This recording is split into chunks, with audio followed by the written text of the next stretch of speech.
I've paid thousands of dollars in courses to learn what you're basically teaching on your podcast for free. What you're putting out there is so valuable. So, I just really want to acknowledge you, and I definitely send everyone to your podcast. You were virtually one of the first mentors that I looked up to and started following. You're always one step ahead of the game. So I just wanted to give you kudos and props for that, because lots of people are watching, lots of people are learning from it. Tucker and the whole TTM crew, Dan and Chris, thanks so much for your support. I love what you guys do, and a huge fan. Having this support's huge. So I'm grateful for that.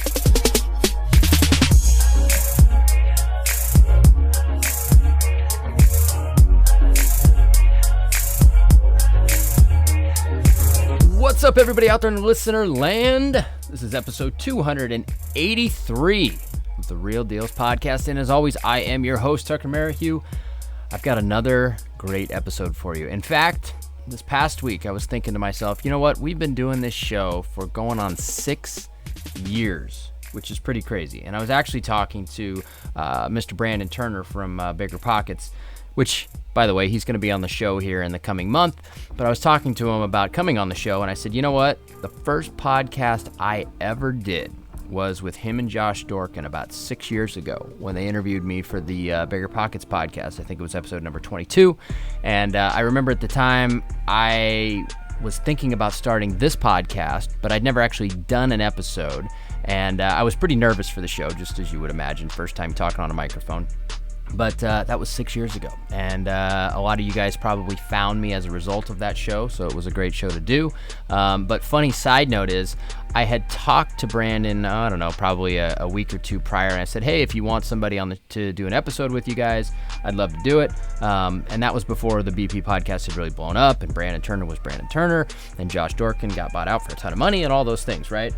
And then all of a sudden, he emailed me back. He said, hey, we got an opening. You want to do a show and talk about new construction? I said, sure, let's do it, which is funny now because, that show has probably got a laundry list of people that's about, 8.5 miles long that would want to do the show.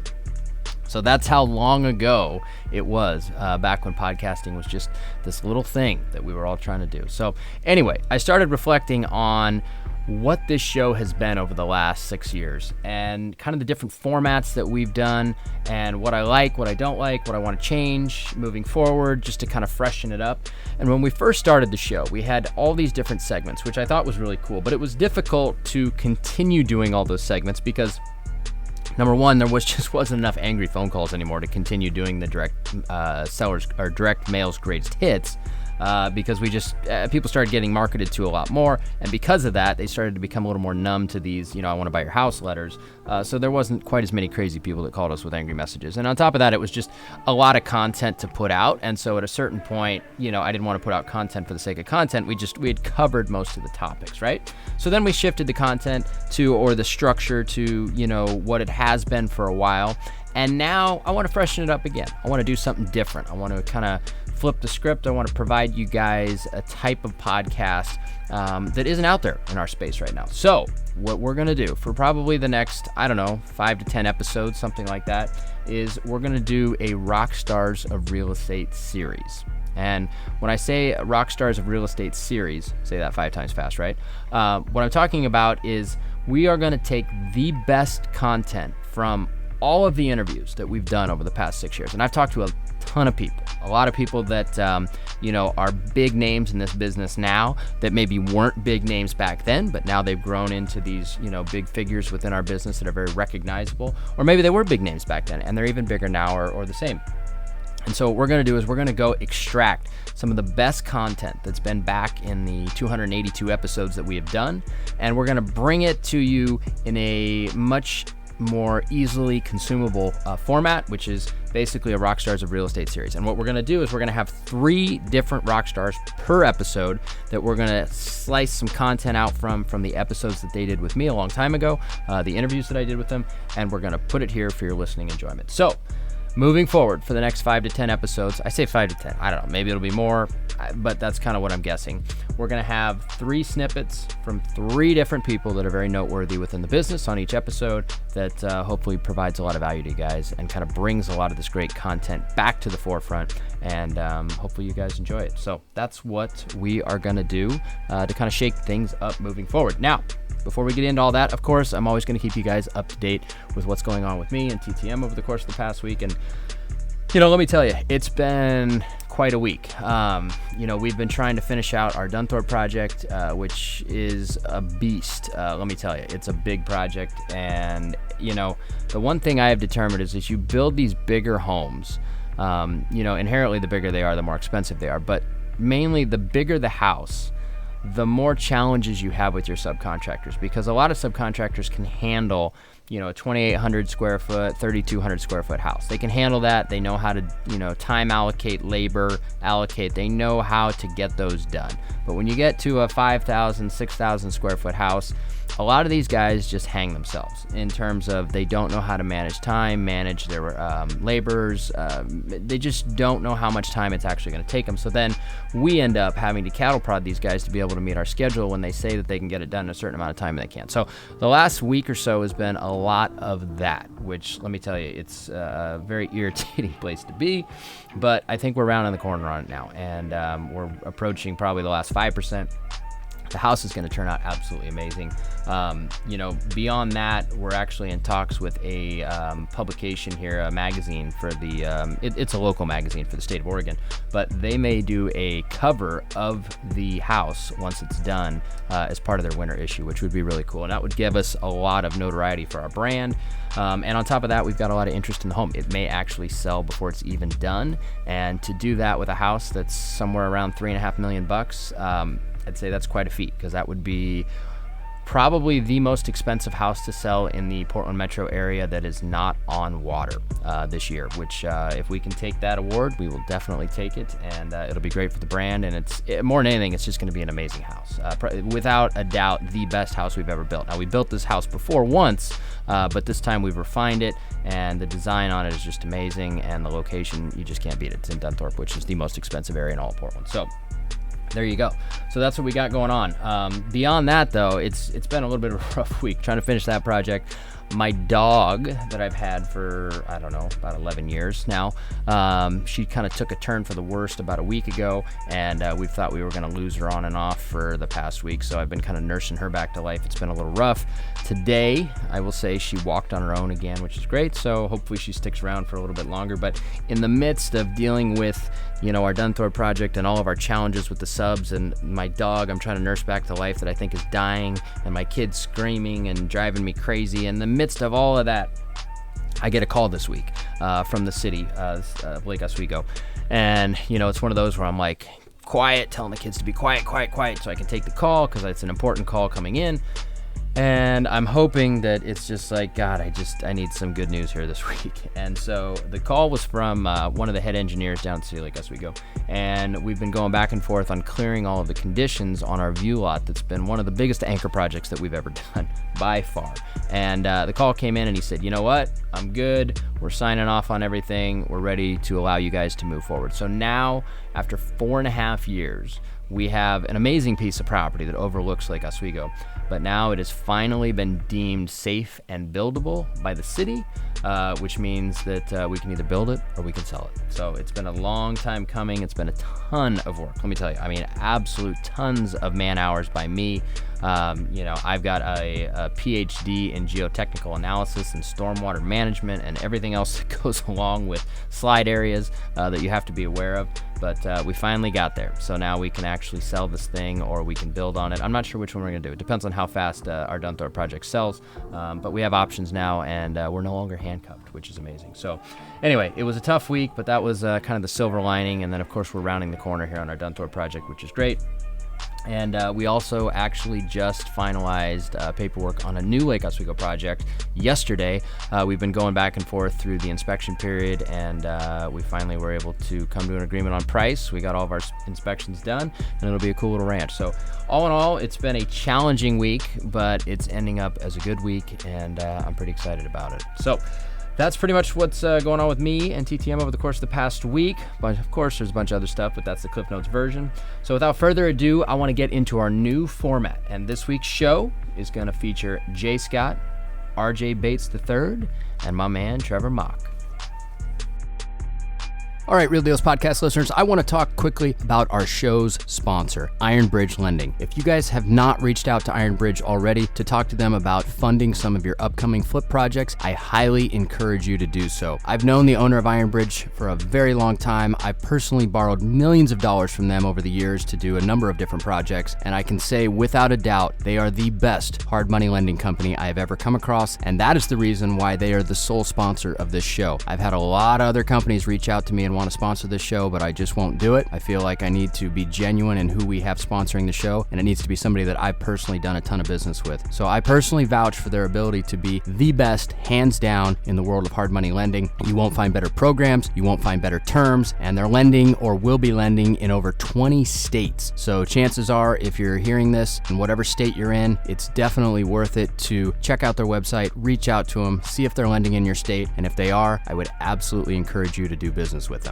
Another very cool thing to note is that they have a program for most rehabs where you can actually borrow up to 90% of the purchase price. Now, this is given the fact that you are actually buying a deal, which if you're listening to the show, that means you probably are. But if you have an actual deal on the table, they'll fund up to 90% of your purchase price, and they'll even give you rehab funds on top of that, which means that it only takes 10% down to get into a project, which is unbelievable in the hard money world. So do yourself a favor, reach out to Iron Bridge Lending, have a conversation with them, see if they're a good fit for you and for your next project. I can guarantee you that you'll be happy that you did. So what would you say, because I talk to a lot of people, and I'm sure you talk to a lot of people as well, you've got a book out there, you've got, your blog, you're very active in Bigger Pockets. You talk to a lot of new people that are getting into real estate that are trying to make it over the proverbial real estate hump, right? Yep. What would be probably the best piece of advice you could give yourself back in the day, or somebody new who is, got all that enthusiasm at this point, hasn't hit the rough patches, the big challenges that test people sometimes, but what's the best thing to keep in mind trying to get over that hump and make an actual career out of real estate investing? Yeah, so I guess for me, the biggest thing is in my career, what I've seen, I've done two things incorrectly. There have been times where I've gone too slowly when I should have gone faster, and there have been times when I've gone too quickly when I should have gone more slowly. I talk to a lot of new investors who are just desperate to do their first deal, and they either find themselves jumping at the first thing that comes along, which obviously in this market is dangerous. 99 out of 100 quote-unquote deals in this market probably aren't deals. And then I see other people who will spend years kind of looking at deals and never do anything. So typically what I like to tell people is it's good to get that first deal under your belt. It's good to get past the analysis paralysis stage, but don't take it too fast. Don't jump at a bad deal just to jump at a deal. But then the next thing I like to tell people is once you get that first deal under your belt, I've noticed something in this business. I've met a lot of people that do real estate or want to do real estate. I have never met anybody that's done one deal, or that might be an exaggeration. I very rarely meet anybody that's done one deal. There are a whole lot of people in this business that never do a deal. And then there are a whole lot of people in this business who, after they get the first one, it kind of starts to snowball. So what I like to tell people is get that first deal done, make it solid, because if you can get that first deal done, you're going to do more deals. Nobody does one deal in this business unless it's a really bad one. So that's the first thing. And then second, once you get comfortable, I like to tell a story back, if we have a minute or two? Oh, yeah. So I tell a story back in 2009, there was a big flood outside of Atlanta, right in the county where we do most of our flips or did most of our flips. And it was like a 1 in 500 year flood. Tens of thousands of houses were flooded, and it was just devastating. By 2011, the county had come in, they had condemned a lot of the houses, and a lot of houses, literally about 10,000 houses had gotten foreclosed. And there were all these flood houses that were just starting to hit the MLS, and nobody wanted to buy them because nobody knew if they could fix up these flood houses and resell them. So my wife said to me, let's go and buy one of these houses and see what we can do. What's the worst that'll happen? We'll spend $50,000. It was literally a $50,000 house. What's the worst that'll happen? We'll spend $50,000 or $60,000. We'll see if it works. So we're fixing up this flood house, and while we're doing it, my wife says to me, I have a feeling that we're going to be able to sell this pretty easily. Why don't we go and buy 10 or 20 more of these in the meantime? And I looked at her, I said, that's nuts. I mean, if we sell it quickly, then we'll go buy 10 or 20 more. It's not a big deal. And she's like, let's just go buy a bunch right now and just get them started. And I basically overruled her and said, nope, we're going to just buy this one. We'll see what happens. So we fix it up, we get it on the market. Within 48 hours, we had a full price offer. And so my wife flips the MLS listing to under contract, and I think it was a Saturday that happened. And by Monday, we went to start putting in offers on more houses. Basically, every investor in this county was watching us because they knew this was the first flood house. And as soon as they saw that ours went under contract, pretty much every flood house in that county went under contract. Wow. So it was just a good learning experience for us that when you think something's going to work, hesitating sometimes can really hurt you. And so it was just an eye-opening experience. There have been a couple times since then where my wife has said, we just need to go after something. Let's not be too conservative. And she's always been right.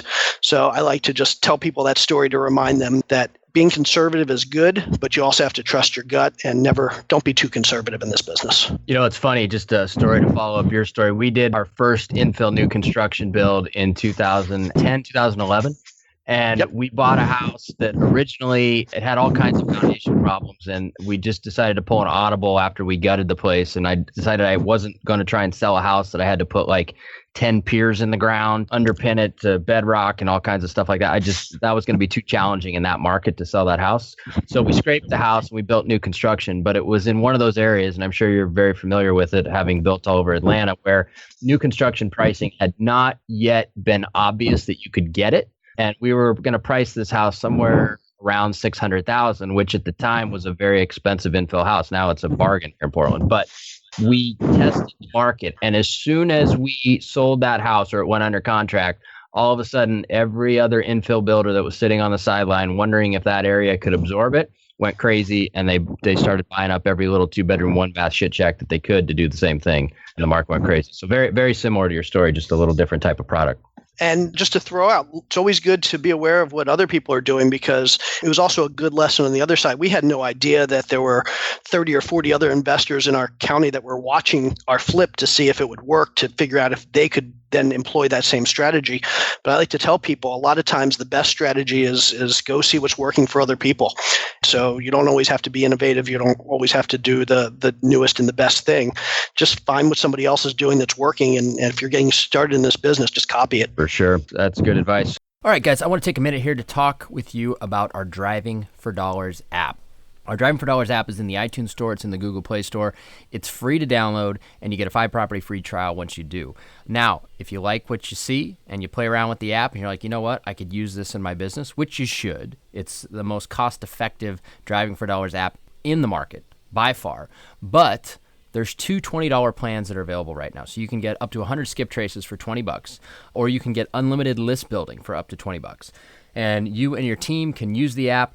You can create these lists and it'll skip trace them on the fly, or you can just create an unlimited number of properties on a list that then you can skip trace outside the app. We can help you with that, or you can do it on your own, and then you can market to those properties indefinitely, and you've got a tremendous asset for your business. Now, we do a ton of Driving for Dollars. I would say a good 90% of the lists that we market are purely Driving for Dollars, and then we do some layering on top of that, of course, if we have other lists, to see if our Driving for Dollars leads fall on these other lists. And then we also do some layering with the way that we market to them, which is why the app skip traces for you as well and gives you all kinds of information like email address, phone number, all kinds of stuff. So if you have not already, make sure you go to the iTunes Store or the Google Play Store, depending on whether or not you have an iPhone or an Android phone.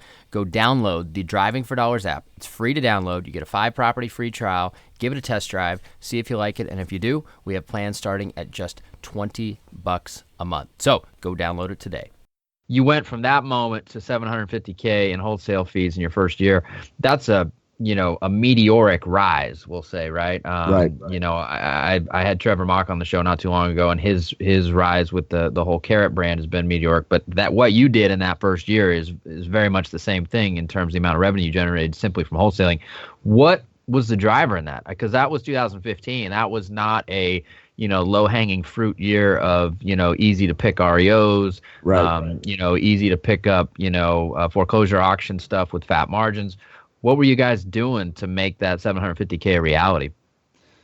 So it's funny you bring that up, because I remember the moment when I realized this was going to happen and this was going to click. Is we got a property under contract, and I started doing all the things that you read about on like Bigger Pockets and different podcasts that you hear. And and we were contacting what we thought were cash buyers. And I read this article on Bigger Pockets where it's like, Google, we buy houses, Fort Worth, or the zip code. And I was calling people, and I probably got like 5 or 6 people that told me, you're just trying to get into this. You're not going to be successful. Dallas Fort Worth is too hot of a market. There's no way you're going to be able to do this. And anytime in my life, anybody's told me I can't do it, that's pretty much like the catalyst to where I'm going to prove them wrong. And so that was like the best moment of my life, is when I got told like 5 or 6 times, like, you cannot do this in Dallas Fort Worth. It's too hot of a market. There's people with too big of marketing budgets. They're going to blow you away. There's people spending $50,000 a month in mailers. You can't do it. So what we utilized were Facebook ads, Craigslist, driving for dollars, the MLS. We got a ton of deals off the MLS. Really? Wow. Which was, what's funny about that is I took people that could work part-time, pay them a small base salary plus a commission, and they just scoured the MLS for us basically 24 hours a day, because they all had different working hours. And we were able to, as immediately when good deals came on the MLS, we were putting offers in within hours, and then just fanatic follow-up. Like, hey, did you receive our offer? We're ready to move on this.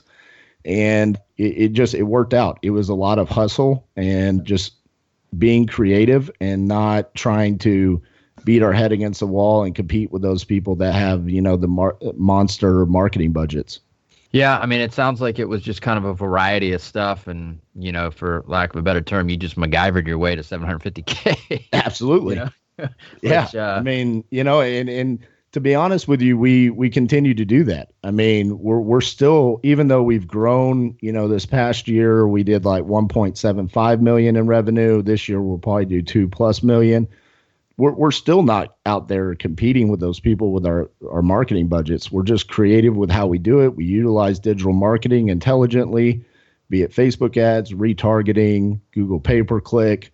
But we also have expanded to other markets where there's less competition. So like out in Hawaii, we're basically one of a very few amount of investors that are spending any money on marketing. So their direct mail, our response rate is almost triple what it is here in Fort Worth. So at that point in time, we don't have to be very creative. We can just use the traditional means of marketing and go out and attack, and just still utilize our tenacity and our follow-up.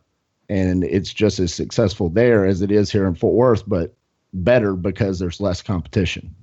Yeah, that's crazy. I would not think that, the more traditional, we'll call it direct mail, would be that effective in one of your markets like Hawaii that you're operating in. I guess it makes sense, being that there's probably not a lot of full-time people there that are in the investment game, but it's such highly desirable real estate that you would think it would be the other way around. So that's crazy that you found that. Yeah, I mean, you send a postcard here in Fort Worth or in Dallas, and you're one of like hundreds of postcards. Like, they literally... I heard one guy, he called it the yellow letter lottery. You're just hoping that you're one of the many that they pick to call back.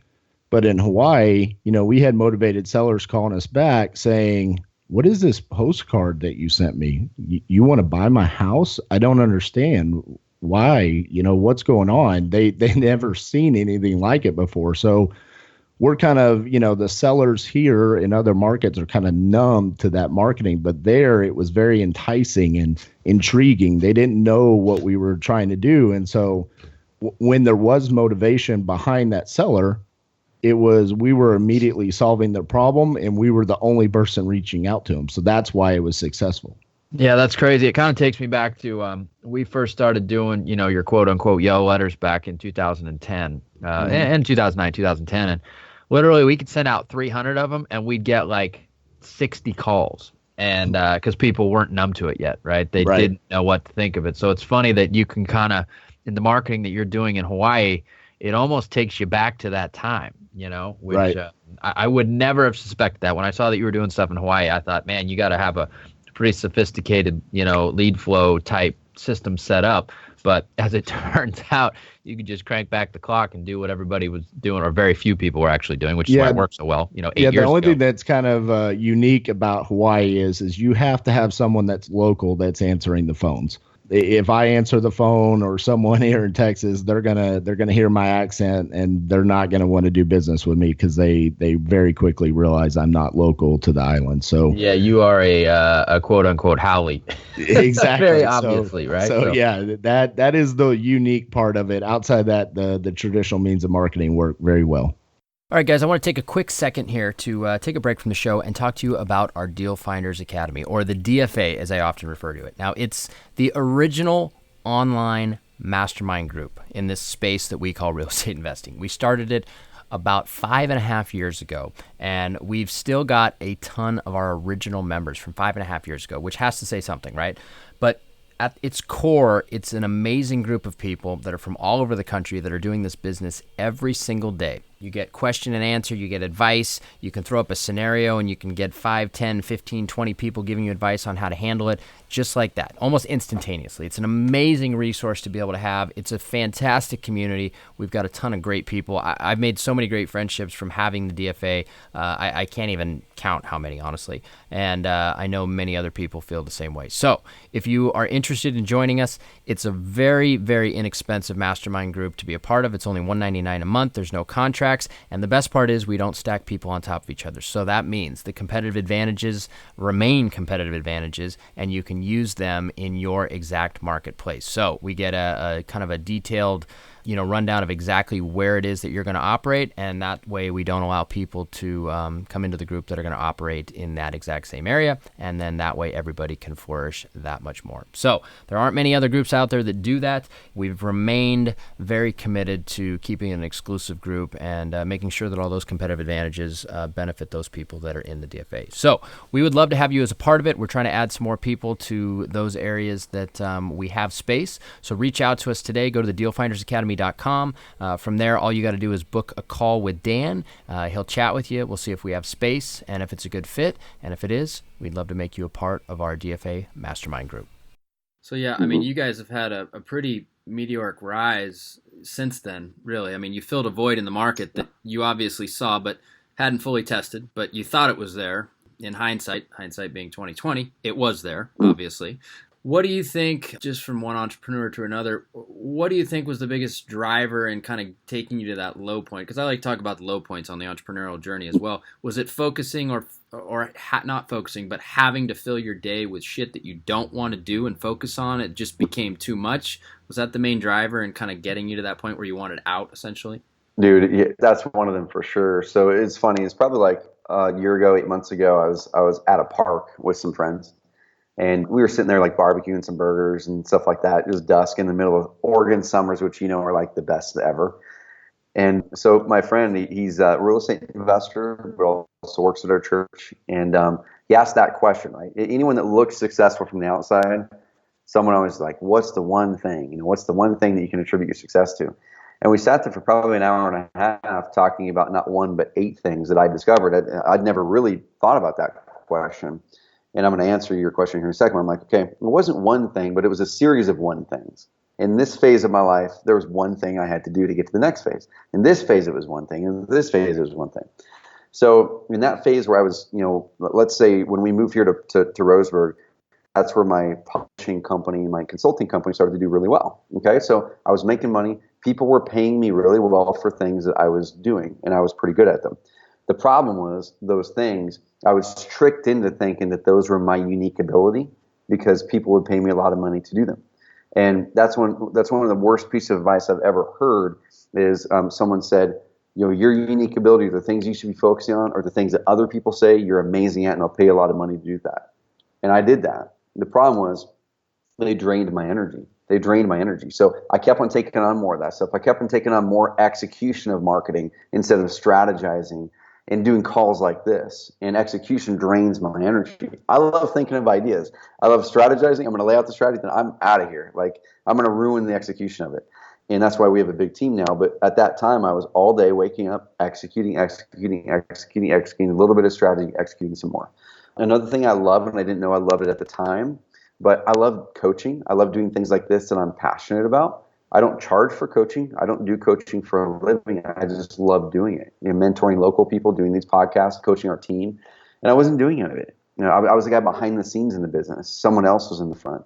So that was the big part, man. There was this one thing, there was a moment that did cause me to reflect and actually put urgency to it, though. And this is something I want everyone to really listen to this, because it's really easy when you're young, old, doesn't matter. Like, it's really easy to think we have unlimited days here in that moment, right? Like, oh, I'm gonna be here for a while. I'm 25. Yeah, I've got tons of years. Like, it doesn't matter. Da da da da. No urgency in the moment. And I was one of my brother's best friends. He's my older brother by 3 years. One of his best friends on a Sunday was literally like doing gardening. He has 3 kids, and they were talking about retirement. And he was in his early 30s, maybe late 20s. And while they're talking about retirement, man, he didn't know that he wasn't going to be there for dinner that night. He had a brain aneurysm and died on the spot. And I'm sitting there going, man, like, I mean, Nick, I remember growing up with him and one of my brother's best friends in his wedding. And this is in a moment where I had a kid, one on the way. And I'm just going, man, like, that's me. You know, that's me in a few years. I have 3 kids now. And I said, if Nick doesn't have the time to really go live his retirement, his kids don't have the time with their dad anymore. Look at me wasting all this. I changed the mindset. Like, I'm wasting Nick's time, not mine. And that's what I started doing. Like, every second I waste doing something I'm not passionate about, doing something that I'm not fired up to do, is wasting Nick's time and wasting my family's time. Crap, my time, I'm wasting theirs. And so that created some urgency for me. And that's kind of where I started to recognize a big part of why I was miserable. I was doing work, like you said, that I wasn't fired up about. It didn't give me energy. I was great at it. And I'll leave this one thing, then I'll shut up, because I can talk about this stuff all day long, is the trap that I had, and I created this thing about a year or 2 after that called the energy audit. And I've been working on with my team on it. I do it every quarter, and it's changed my life. Is during that time, dude, what happened was I had all these things I was currently doing that made me money. But I had all these other things that I'm like, I really love those things, though, but I don't know how I can make money on those right now. Strategizing, hopping on calls like this, podcast coaching, just doing strategy, no execution. I'm like, if I don't do execution, how are we going to make money? So I had this gap between what gave me energy, and I could be world class on it if I put the energy into it. But it gave me when I was done doing the things versus the things that zapped my energy that made me money. I'm like, how do I span the gap? How do I start to pull these things away that drain my energy but make me money? Still have money coming in, but invest more time into these things that give me energy and give me life. And it was during that 2 years that I went through a process that now I call the energy audit, and a couple other things that completely changed my life. Yeah, I think it's a big topic, obviously, but I think it's an important one, because we as entrepreneurs and myself as well, I mean, I get stuck in a lot of execution tasks that I hate, but it's to some extent it's the nature of the beast. I try and limit it, but I do recognize that as I am overwhelmed with those types of tasks, those days are exponentially shittier than the days that I'm spending my time doing what I feel gives me the most energy back, which, again, is stuff like this, strategizing, coming up with new ways, new marketing campaigns, new parts of town, types of projects we're going to go after, things like that are to get me excited, right? Versus, let's say, for example, last night, I had to go to a redevelopment meeting for the Dunthorpe neighborhood, which I don't know if you remember what Dunthorpe is, but there's a lot of hoity-toity, name-dropping type folks there, and I basically sat there for an hour and a half and got rapid-fired by a bunch of people that know nothing about redevelopment but have very large opinions that they think everybody should listen to. So that was an energy-sucking moment, but then I come back in a day like today, and these are energy-adding moments. So I try and balance it, but I think it's a good topic, and it's something people should try and recognize in their business. But kind of segueing here and moving forward, it sounds like you took an audit of that, you recognized what gives you the most energy, and then that was, in essence, the birth of Carrot and what it's become today, right? Yeah, but basically what I had done is I looked at, what was I doing in my previous companies I was unhappy with, and I created what I call my 5 non-negotiables at that time. I hadn't learned it from anyone. I literally just sat down and I'm like, I love business and entrepreneurship, but doing it the wrong way can trap you just as fast, if not faster, than being an employee. And so I'm like, what do I need to do to guarantee I'm not going to get trapped in my business next time, and to guarantee that it's fun, it gives me energy, and I'm making an impact. That was my big things. My previous companies, I was doing good work. We had like a great small team and great products, but I don't think we were making this big impact. And so my 5 non-negotiables, I wrote them down. And I go, okay, whatever business it is, this is before I even decided to do carrot, whatever business it is, has to match all 5 of these. Otherwise, I'm going to shift it as soon as I recognize it, or I'm going to exit the business in some way. And it's got to match all 5.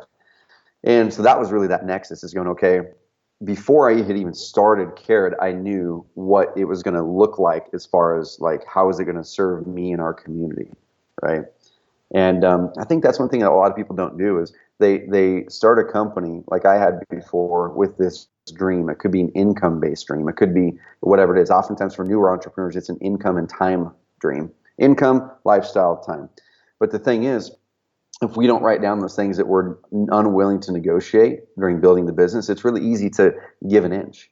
Like as you see more money coming in, well, here's another opportunity. Let me do this. You take it on because there's now the opportunity that you didn't have before. But what if that thing completely goes against one of your non-negotiables? So we've turned down I probably turned down $1 million plus in revenue over the past 3 years just by looking at my non-negotiables going, nope, doesn't match those. I'm not willing to bend it. I think that's a good point. I turned down one of those last week, and it's a tough decision sometimes to do, but it was a larger multifamily project that would have taken a lot of my energy, and it would have given a lot of negative energy off to get it to the finish line. And so I took it off the table, and I said, you know what?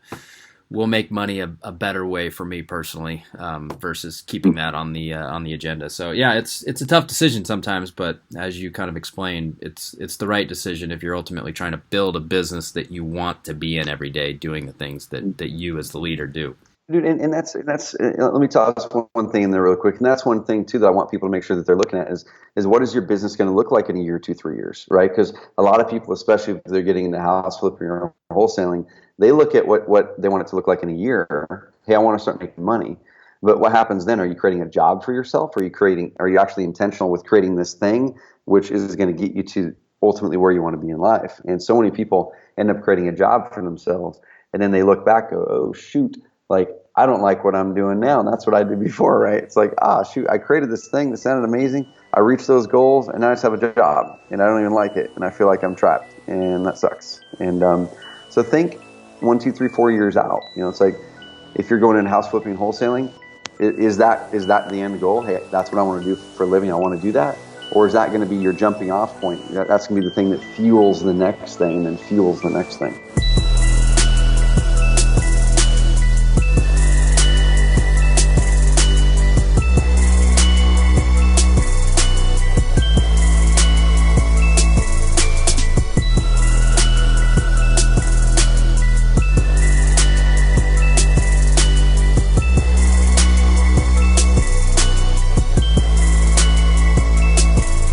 All right, guys, what did you think of our new format? Pretty cool, huh? I came up with this idea, and I thought, you know what? I think this would turn out pretty damn cool, and I really think it did. So hopefully you guys enjoyed it. We obviously had some snippets there from Jay Scott, RJ Bates III, and Trevor Mauch. 3 great guys and 3 friends of the pod here, and I'm very fortunate to have had them on the show, be able to call them friends.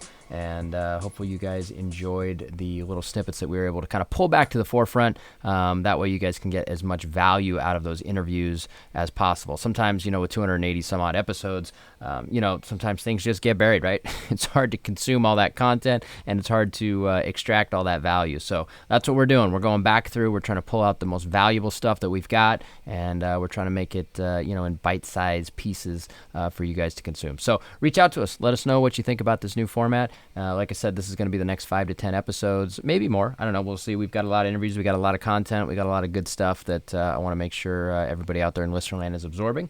So we'll see. But we're having fun with it, and hopefully you guys are enjoying it. Now, before we go, I want to leave you, as always, with a closing success quote. And this week's quote is by a gentleman by the name of Dan Pena. And it's actually a phrase that I have tattooed on my leg as well. And the quote is, "The greatest burden is unfulfilled potential." I like that one, obviously enough to tattoo it on my leg. So hopefully you guys enjoyed it as well, and I'll see you all next week.